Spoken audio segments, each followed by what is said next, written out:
Lisa, I want that report on my desk first thing tomorrow. No excuses. It was Sunday, 10:04 p.m. I stared at my phone, still buzzing with the notification. Another message from my manager, Rachel, of course. 3 weeks into my new job, and the mask was already slipping. After my husband and I had both been laid off last year, I was desperate for a fresh start. The role I'd landed at a rent tech was a step down, sure, but we had bills to pay. Brian, the hiring manager, had seemed genuine and kind at first. The team was great, supportive, welcoming. It felt like a new beginning. Then came Rachel. Officially, I was hired as a project liaison between Brian's strategy group and Rachel's product division. Unofficially, I was Rachel's personal punching bag. The truth became clear almost immediately. She'd email me at 9 p.m., call me at 7 a.m. on weekends, demand I cancel time off, skip lunch, and reframe my documents to match her tone. The worst part wasn't the workload. It was her tone. Her words. Her relentless, cutting remarks. You really should consider dressing for your body type. You're pretty sharp for someone without a technical degree. Brian must have hired you out of pity. I tried to push back, calmly, professionally, but that only seemed to provoke her further. Every ounce of assertiveness on my part was met with a fresh storm of passive aggression, or outright insult. I stayed because I had to. The mortgage didn't care about my pride. We still hadn't recovered from the medical bills after my father-in-law passed. But something inside me broke one Friday afternoon. I'd just wrapped up a team sync and scheduled a follow-up meeting, without including one of Rachel's junior analysts. I knew the guy existed, but that didn't stop her from storming into the open office, voice sharp and loud enough for half the floor to hear. Do you even know what you're doing, Lisa? Who let you run meetings unsupervised? Honestly, you're an unqualified mess, and in that moment, I realized I couldn't stay silent any longer. I froze. People were staring. My hands shook. I walked straight into Brian's office and shut the door behind me without even sitting down. I can't do this anymore, I blurted. He studied me for a long moment. Then he sighed. You're not the first person to say that, he admitted. She's lost 4 people in 6 months. I was hoping it would work out better this time. He didn't hesitate. By that evening, I was officially reassigned to his team, out from under Rachel's supervision. I felt like I could finally breathe. But it didn't last. The following Monday, an email from Rachel hit my inbox. The subject line simply said, urgent. Inside were bullet points, tasks, and demands, just as if nothing had changed. I didn't respond. That Wednesday, she appeared at my desk. So you're ignoring me now, she hissed, loud enough for my new team to hear. Is that how you operate? Play the victim, then pretend you're too good for the job. Before I could answer, Brian appeared behind her. Rachel, that's enough. She went pale, but the damage was done. And it didn't stop. She kept emailing, circling like a shark that didn't realize the meal was over. I tried to focus on my work, but the tension never left. 2 weeks later, I made a decision. I opened a blank document and typed my resignation letter, simple, direct. But I didn't stop there. I attached a second file, a 3-page document listing every inappropriate comment, every after-hours demand, every documented case of verbal harassment I could recall, dated, sourced, and crystal clear. Then I hit send, not just to Brian, but to HR, leadership, and Rachel's director. The responses rolled in fast, some shocked, some supportive, some silent. Rachel stayed. I left. But what she didn't know was that I wasn't really gone, not yet. I had already set something in motion, something she wouldn't see coming until it was far, far too late. The first morning after I quit, I sat at the kitchen table in my robe, staring at a half-empty cup of coffee. My inbox was quiet. No late-night tasks. No urgent subject lines. No Rachel. It felt surreal. But peace has a funny way of turning into panic when there's no paycheck to back it up. We had just enough in savings to cover maybe 2 months of bills if we skipped anything extra, no dinners out, no impulse buys, no margin for surprise. My husband had just started a new job himself, but it barely covered half our monthly expenses. Things were tight, uncomfortably tight, and emotionally, even more so. I was drained. Leaving had felt like surfacing for the first breath after nearly drowning, but freedom didn't pay the mortgage.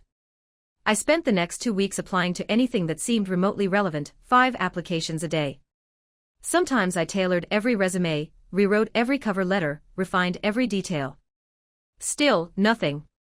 One afternoon, as I scrolled through job boards, a LinkedIn notification popped up. David Montgomery has joined Arent Tech as Chief Strategy Officer.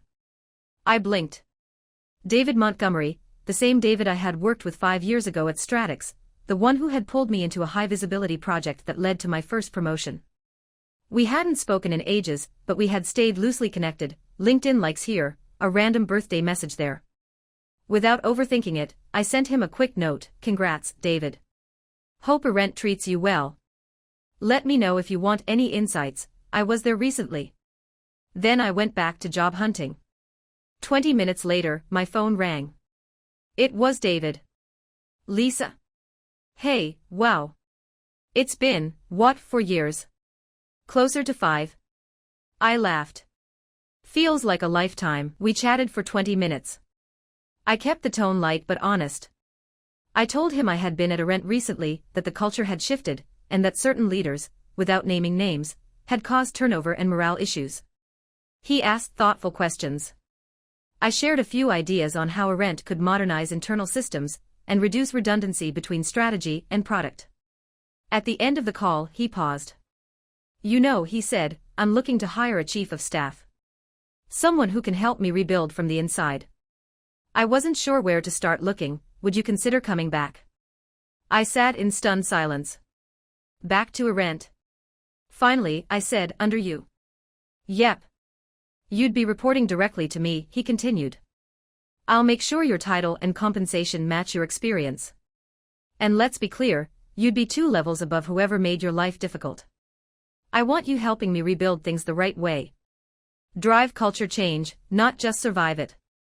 That thought hit me like a revelation, like someone had thrown open a window in a room I hadn't realized was suffocating me. I asked for a day to think, though I already knew the answer. By the next afternoon, the offer letter was in my inbox. Director of Strategic Operations, reporting directly to the CSO. Salary nearly double what I had been making, full remote flexibility, equity, bonus potential. I accepted. The onboarding moved quickly. And just 3 weeks after I had walked out of Arent Tech with a cardboard box and a 3-page resignation letter, I walked back in, this time through the front doors of the executive wing. David and I agreed to keep my return under wraps until the next all-hands strategy meeting. That gave me time to settle in, review internal documents, and reconnect with old contacts who were still at the company. But word travels fast. The day of the announcement arrived. I stood near the back of the large conference room as David took the stage. Before we dive into strategy updates, he said with a grin, I'm thrilled to introduce someone who's going to help us reshape how we think, operate, and lead. Heads turned. People scanned the room. Lisa Grant is joining us as our new Director of Strategic Operations. Some of you may remember her. The silence was thick. From across the room, I watched Rachel's expression shift, confusion, disbelief, and then something sharp. She recognized the name. Then she saw me. Her face dropped. She blinked once, twice, and quickly looked away. I stood tall, calm, controlled. I smiled. What she didn't know, what she could never have known, was that this wasn't just a return, it was the beginning of something much bigger, something she'd never see coming. The silence after David's announcement was deafening. Rachel didn't clap. She didn't speak. She didn't move. She simply stared at the floor, a beat too long, her face carefully blank.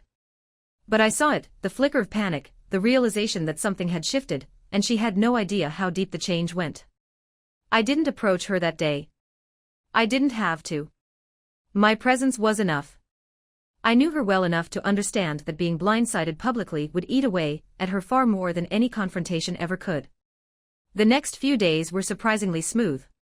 David brought me into senior leadership meetings, and for the first time in months, I felt the air in the company shift. Not because I was back, but because real change was finally possible. I reviewed team org charts, process breakdowns, and internal communication channels. Every document confirmed what I had already suspected. Arent Tech had been bleeding talent for months. Morale was low.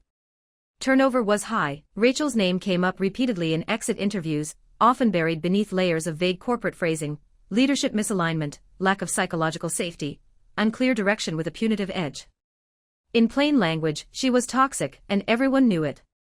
Yet no one had done anything. Not yet. I hadn't come back for revenge, not exactly. I came back to reclaim my name, my dignity, my career. But if consequences were a natural byproduct of that, I wasn't going to stand in the way. It didn't take long before Rachel tried to reassert herself. 3 days after the all-hands meeting, she sent David an email. I only knew because he called me into his office and tilted his screen so I could read it. I'm concerned about Lisa's presence here. She used to work for me, and there were issues. She attempted to act under my authority and left the company on difficult terms. I'm not sure she's suited for a director-level role. Just wanted to raise the concern privately. David raised an eyebrow as I finished reading. I assume this isn't the full story, he said. I kept my tone even. Not even close. He nodded, then opened a drawer and pulled out a folder.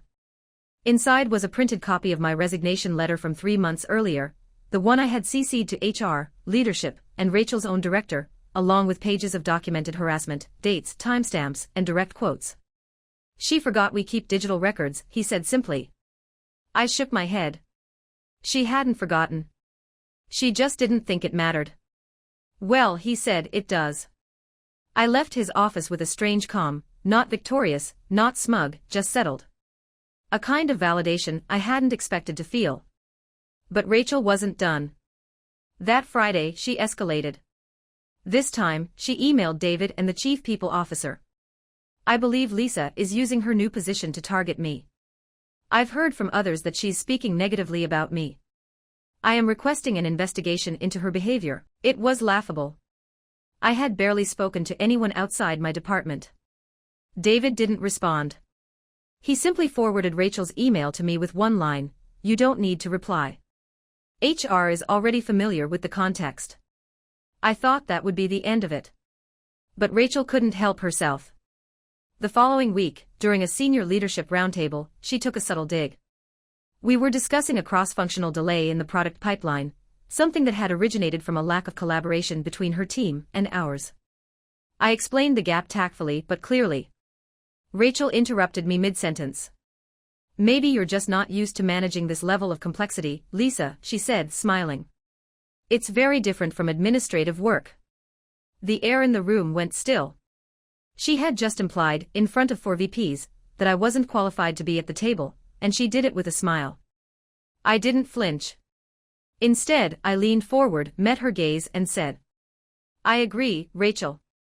Managing complexity requires collaboration. That's why I've spent the last week interviewing your former staff. None of them felt they could speak up under your management. I'd be happy to share the anonymized insights with you." Her smile vanished. David spoke up next. "That would be helpful. Lisa, please compile those findings into a report and send them my way. Rachel, we'll schedule a follow-up meeting to go over next steps." Rachel didn't respond. Her posture stiffened, hands clasped tightly in her lap. The meeting moved on, but the tone had shifted. She had tried to cut me down, and in doing so, had exposed her own leadership failures. Later that day, David called me into his office again. "I want to ask you something," he said off the record. "Do you think Rachel is still the right fit for this organization?" I hesitated, not because I didn't have an answer, but because I wanted to get it right. "She was given every chance to change, and she chose not to," I said. "What happens next is up to leadership. But if you're asking whether she's a culture risk, yes. She is." David nodded.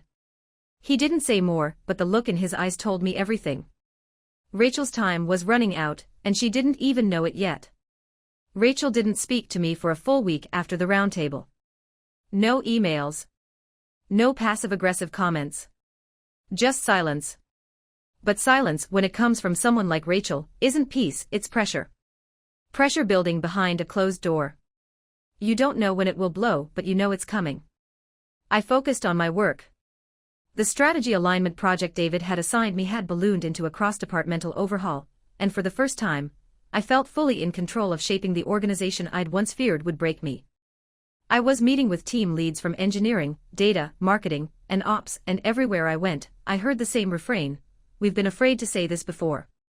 People began opening up about experiences they'd kept quiet for months, being shut down in meetings, missing promotions, late-night phone calls, demeaning language, mental health leaves dismissed, and quiet resignations. Almost every trail led back to Rachel. One afternoon, I got coffee with Jenna, one of Rachel's former analysts who had resigned shortly after I did. We hadn't spoken since I left the company. "Wait, you're back?" she asked, eyes wide. "Director of Strategic Operations," I said, trying not to smile too widely. Her eyebrows lifted. "Good. You deserve it." She hesitated, then leaned in. "You know, she told people you got fired right after you left." I blinked. "She said you weren't cut out for the job," Jenna continued. "That she had to clean house." I didn't believe her, but she said it more than once. I exhaled slowly. "Thanks for telling me." "She's not well, Lisa. You know that, right?" I did. That conversation solidified something I had already started. I began formally documenting, not for revenge but for accountability. Every complaint I heard. Every story. Every time Rachel inserted herself into someone else's workflow, undermined authority, or retaliated subtly when she felt threatened, I logged it. David encouraged it quietly. He never said the words "build a case," but he didn't have to. The writing was on the wall. Then, one morning, it happened. David forwarded me an email, subject line, "Concerns regarding Lisa Grant." From Rachel. This time, she had gone full tilt. The message ran for paragraphs. She accused me of trying to sabotage her, of using my position to poison perception of her leadership, of being obsessed with discrediting her, and of course, claimed I was trying to get her fired. I read it carefully, every word. Calmly. The difference now was I wasn't afraid. I was documenting, gathering facts, and quietly building the accountability Rachel had always tried to evade. I came back to my desk that morning, and at the top of my inbox was David's note: "Thought you'd want to see this. I've already forwarded it to HR." Beneath it was another email from the Chief People Officer. "Thanks, David. We've seen a pattern, 5 complaints in the last year, all similar in tone. We'll move forward with a formal review." 5 complaints. I sat back in my chair. It was finally happening. Still, I kept quiet. I showed up to work, led meetings, delivered results. I didn't let her presence, or the rumors she kept spinning, derail me. And that, I realized, made her spiral even harder. The day the company's quarterly newsletter went out, Rachel crossed a line she couldn't uncross. In the middle of a thread on company-wide leadership transitions, there it was, a short profile of me. "Lisa Grant, our new director of IIC operations, brings over a decade of cross-functional leadership to Erent Tech. A returning face to the company, Lisa is known for her commitment to integrity, inclusivity, and operational excellence." I hadn't written it. I didn't even know it was coming. But it set her off. That afternoon, David sent me a message: "You need to see this." Attached was another email from Rachel, this time to the CEO. "Lisa is manipulating internal communications. She doesn't deserve a leadership spotlight. She has no technical background, and was previously managed out of her role. I'm concerned about the message this sends." The CEO didn't respond. But HR did. 2 days later, Rachel was placed on administrative leave. They didn't tell her why, but she knew. Because the day after she left, I found a sticky note on my office door. In shaky handwriting it read: "I hope this was worth it." No signature. Just spite. Still no apology. But I didn't need one. Because for the first time in over a year, I felt stillness. A weight lifted. Rachel was out. The investigation wasn't over, but it had begun in earnest. I walked into that Friday's leadership sync knowing the storm had passed, and I was still standing. Not just standing. Leading. And for the first time, people were listening. Rachel was gone, not officially, not yet, but her sudden administrative leave had turned more than a few heads.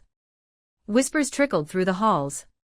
People speculated, but no one said her name aloud. In meetings, it was like she had become a ghost overnight, present only in the wreckage she had left behind. I'd love to say I didn't care, that I had moved on, that I was above it, but I'd be lying.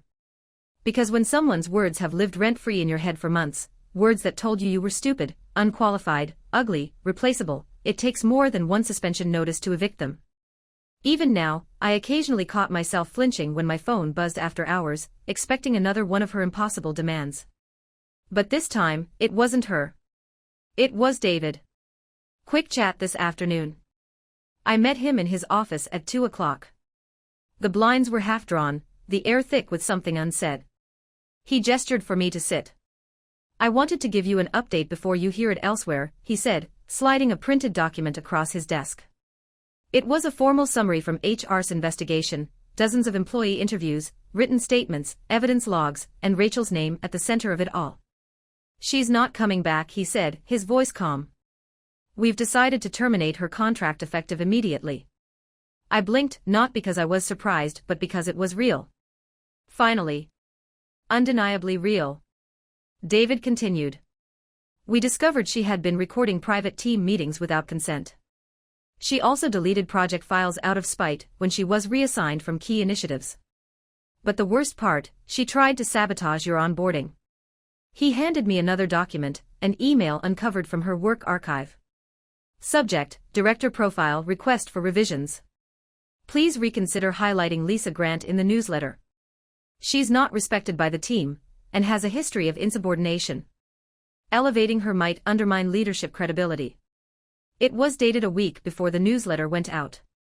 She had actively tried to rewrite my reputation behind the scenes. I looked up at David. She actually tried to do that. Every word he said. Every single one.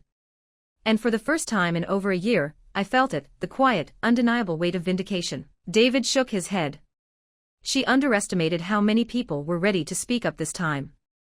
Her entire former team provided written statements, and your resignation letter. It's being used as a training case in HR now. I sat back in my chair, the weight of it all pressing down. She was gone. She couldn't touch me anymore. But the scars. They hadn't vanished. Later that day, I found myself alone in the break room, staring into my coffee as if it held the answers. Brian walked in, the manager who had originally hired me, the one who had tried to protect me even when his hands were tied. He smiled gently. Heard the news. I nodded. You earned this, Lisa. The way you handled yourself, not many could have done it. I looked at him. Do you ever wonder why she lasted as long as she did? He didn't hesitate. Because people were afraid. And because no one in power wanted to deal with the mess until you. I didn't respond right away. The truth was, I had been afraid too. Terrified, even. But fear had eventually turned into something else, resolve. Maybe even courage. Over the next week, cleanup began. Projects Rachel had derailed were reassigned. Former employees reached out to say thank you, for speaking up, for not letting her win. Some even asked if they could return, now that the atmosphere had changed. And it had changed. There was a lightness in the office now, a sense of permission to ask questions, to challenge ideas, to not walk on eggshells. Still, one final surprise was waiting. Monday morning, I opened my inbox to find an email forwarded from David. It was from Rachel. Subject, Exit Process. Before my departure is finalized, I want to lodge a formal objection. Lisa Grant manipulated the situation to get rid of me. She's unqualified and vindictive. I will be pursuing legal options. I read it twice, then laughed. What she didn't realize, what she never understood, was this: power built on fear crumbles the moment people stop being afraid. I forwarded the email to legal with a simple note, please see attached. Happy to provide any documentation you need. By the end of the day, legal responded, thank you, Lisa. Based on the volume of evidence and third-party reports, we're confident in our position. No further action required. No further action.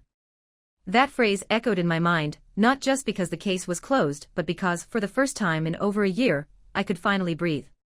Without waiting for the next blow. Rachel's story at a rent was over. A month had passed since her termination. Her name no longer came up in meetings. Her picture was removed from the internal org chart.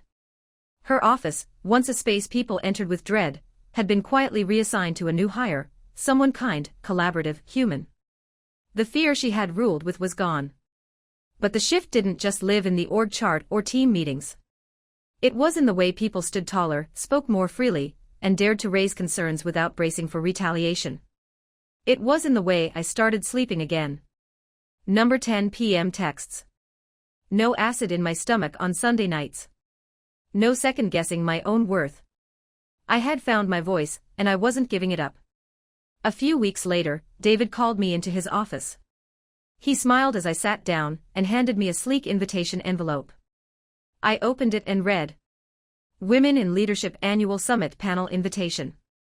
Topic: Resilience and Reinvention Stories from the Front Lines. Featuring Lisa Grant, Director of Strategic Operations, Irent Tech. I looked up, stunned. You submitted my name? I asked. David nodded. Actually, one of your former colleagues did. HR passed along your resignation letter to them as a case study. They were so impressed they reached out directly. I wasn't sure whether to laugh or cry. Me, the woman who once cried in her car after Rachel called her a waste of a salary, now being asked to speak about resilience. I said yes. The day of the summit, I stood backstage in a crisp navy suit, my hands lightly trembling, not with fear, but with energy and anticipation. A full room of professionals waited just beyond the curtain. Some were probably facing the same battles I had barely survived. I took a breath and stepped onto the stage. The spotlight warmed my skin. The mic in my hand felt oddly natural. Good morning. I want to tell you a story, not because it's unique, but because it's far too common. The room went still. I was once called unqualified by a manager who feared I might outshine her. I was told to work weekends, cancel vacations, to be small. I did the work. I stayed silent until I couldn't anymore. I scanned the crowd. Hundreds of eyes locked on me. I wrote a resignation letter, not to burn bridges but to leave a trail. I documented everything, every insult, every overreach, every ounce of disrespect. A quiet hum of agreement rippled through the room. For a while, I thought that would be the end of my story. But it wasn't. A door opened, a chance to return, this time with power, with a voice. And when I saw the person who once humiliated me, I didn't lash out. I did something much harder. I paused. I stayed steady. I let the truth speak. I did the work again. And this time, people listened. The applause began softly, then grew. But I wasn't finished. I'm not here to tell you that justice always comes quickly, it doesn't. I spent nights eating toast for dinner because we couldn't afford groceries. I know what it's like to feel powerless, to be silenced. But I also know what it's like to take that power back, to reclaim your dignity, and to help others do the same. The room leaned in. Every head was attentive. Every ear listening. This isn't just my story, I said. It's the story of every professional who's been underestimated, dismissed, or silenced. And it's proof that resilience, documentation, courage, and integrity, not rage or retaliation, are the tools that change workplaces and lives. The applause swelled. This time, I let it wash over me. I had spoken. I had been heard. And I knew, finally, that my voice could never be silenced again. I had applied to 20 jobs a day, receiving nothing but silence in return. I doubted everything about myself. I let the words land, the criticisms, the insults, the fear, but I'm not here to tell you to stay silent, to wait for someone else to fix it. The truth is, your voice matters. Even when it shakes. Especially when it shakes. I smiled, finally. For real. I stand here today not as someone who won, but as someone who refused to lose. When the panel ended, people approached me with tears in their eyes. One young woman whispered, "Thank you. I've been afraid to speak up, but now I think I can." That moment, that single sentence, meant more than any title ever could. A few weeks later, Irent Tech announced a new company-wide policy on workplace culture, developed in collaboration with HR, and with me. It included stronger reporting procedures, anonymous feedback tools, and leadership accountability tracking. The company even introduced a quarterly workshop titled The Cost of Silence: How to Spot and Stop Toxic Leadership. They asked me to help design the first one. I did, not for revenge, not to relive the past, but so no one else would have to. 1 year after my return, I sat in my office, the real one, with glass walls and a skyline view, and reviewed a resume from a candidate applying to join my team. At the bottom of her cover letter, she had written, "I read about your story and last year's leadership summit. It changed the way I advocate for myself. Thank you." I leaned back, eyes stinging. Rachel was a chapter. But I was the author now. And my story? It was just beginning.